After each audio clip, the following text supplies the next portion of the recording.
Hello guys, तो यहाँ पे हम लोग चर्चा करेंगे जो हमने आपको पीछे बताया था रेजिस्टेंस और रिलेक्टेंस में अंतर क्या होता है और सेमी मटेरियल का अलग अलग बिहेवियर क्यों होता है।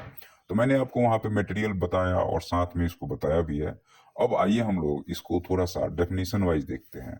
तो देखिए, रेजिस्टेंस और रिलेक्टेंस जो है दोनों टर्म्स हम लोग डिस्क्राइब करते हैं किसी भी चीज के जो फ्लो होता है उसको रोकने के लिए। मान लीजिए कोई चीज फ्लो हो रहा है तो उसको रोकने के लिए हम लोग रेजिस्टेंस करंट के फ्लो को रोकता है और रिलक्टेंस जो होता है वह आपके फ्लक्स के फ्लो को रोकता है। तो हमें रेजिस्टेंस को अगर हम लोग देखते हैं तो इलेक्ट्रिक सर्किट में देखेंगे, और अगर हम लोग रिलक्टेंस देखते हैं तो मैग्नेटिक सर्किट में।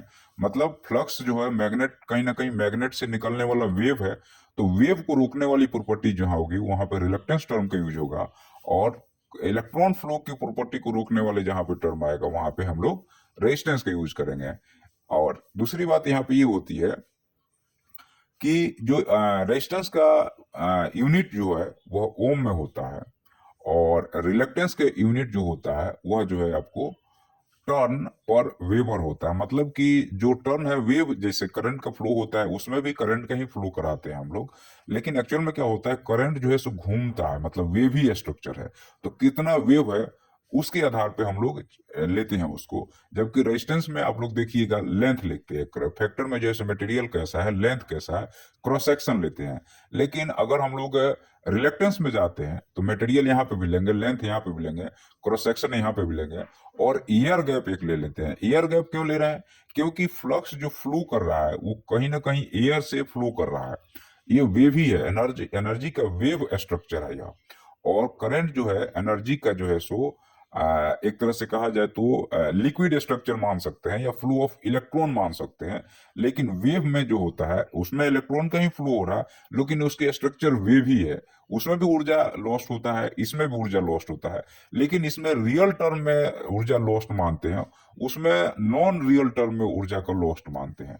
फार्मूला जो है सो आपको पता ही है कि रेजिस्टेंस का फार्मूला रो एल बाई ए होता है, जहां पे जो है सो रो एक कांस्टेंट होता है, मटेरियल टू मटेरियल वेरी करता है।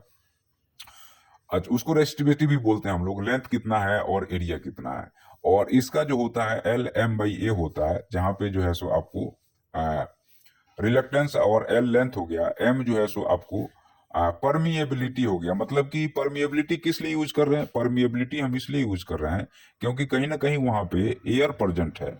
तो ये दोनों टर्म को कई बार एग्जामों में या वाइवा में आपसे पूछ लिया जाता है कि बताओ कि रेजिस्टेंस और रिलक्टेंस में क्या अंतर है। बहुत ही बेसिक टर्म है, एकदम बेसिक ग्राउंड टर्म है, लेकिन इसको बच्चे डिस्क्राइब नहीं कर पाते हैं क्योंकि वो उस लेवल तक स्टडी नहीं कर पा रहे हैं।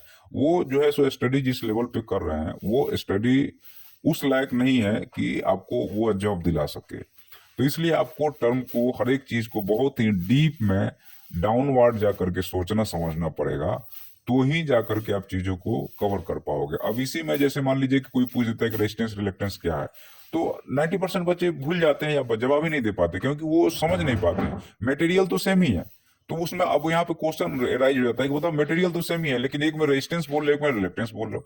कारण ये है कि रेजिस्टेंस या रिलेक्टेंस बोलने का कि उसका जो चीज फ्लो कर रहा है उसका नेचर बदल गया। जैसे करंट वेवी स्ट्रक्चर नहीं है, लेकिन फ्लक्स जो है वेवी स्ट्रक्चर है, वो भी ऊर्जा है, ये भी ऊर्जा है।